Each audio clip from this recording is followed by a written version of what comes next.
ሁለት ታላላቅ እህቶች እንደ አገልጋዮች ተለውጠው በድብቅ ባለጠጋ ያገባችውን ታናሽ እህታቸውን ለመጠየቅ ሄዱ። ዓላማቸውም ከፍተኛ ሀብት ቢኖራትም ቤተሰቧን እንደምትረሳ ለማየት ነበረ። ነገር ግን ቤቱ እንደገቡ በሚያዩት ነገር ተደነቁ። ታናሽ እህታቸው ውድ ምግቦችን እየበላች ነበረ። 10ሩም ጣቶቿ በአልማዝ ቀለበቶች ተሞልተዋል። የቅንጦት ጌጣጌጦች ወደ ቤቱ ይመጡ ነበረ። ውድ የሆነ የፀጉር ኩት ለብሳ ከቀድሞው ቀላልና ንጹህ ልጅ በፍጹም ተለውጣ ነበረ። ነገር ግን እውነታው ሌላ ነበር። አባታቸው ከመሞቱ በፊት ኑዛዜ ትቶ ነበረ። በኑዛዜውም ታናሽ ልጁ 20 ዓመት እስኪሞላት ድረስ እንደ ተራ ሰው መኖር እንዳለባት ጻፈ። ይህን ካላደረገች የሚጠብቃት ውርስ ሁሉ ለበጎ አድራጎት እንደሚሰጥ ወሰነ። ስለዚህ ሁለት እህቶች ለ16 ዓመታት ድሃ መስለው በገጠር ከእሷ ጋር ኖሩ። የፈተናው መጨረሻ ለመድረስ 60 ቀናት ብቻ ቀርተው ነበረ።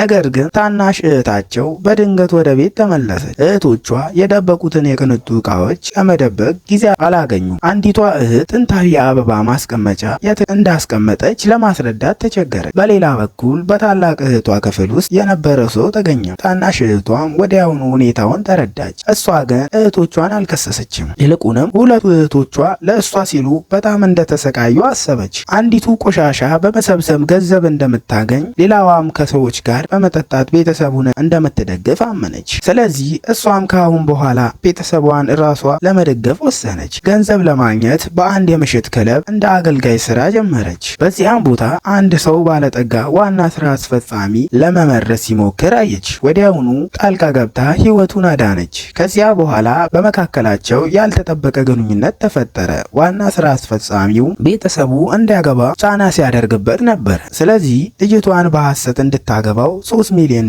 አቀረበላት። ይህም እህቶቿን ከችግር ለማውጣት እድል ስለሆነ ተስማማች። ሁለቱ እህቶቿ ይህንን ሲያውቁ በጣም ደነገጡ።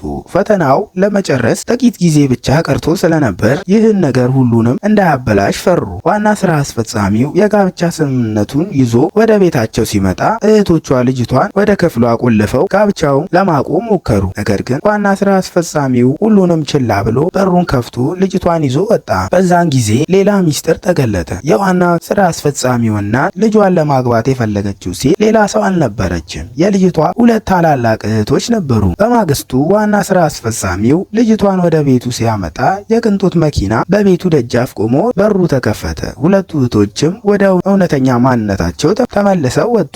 አራት ሲተያዩ አየሩ ጸጥ አለ። ማንም ሰው ይህንን ያልጠበቀ ሁኔታ አልጠበቀም ነበረ።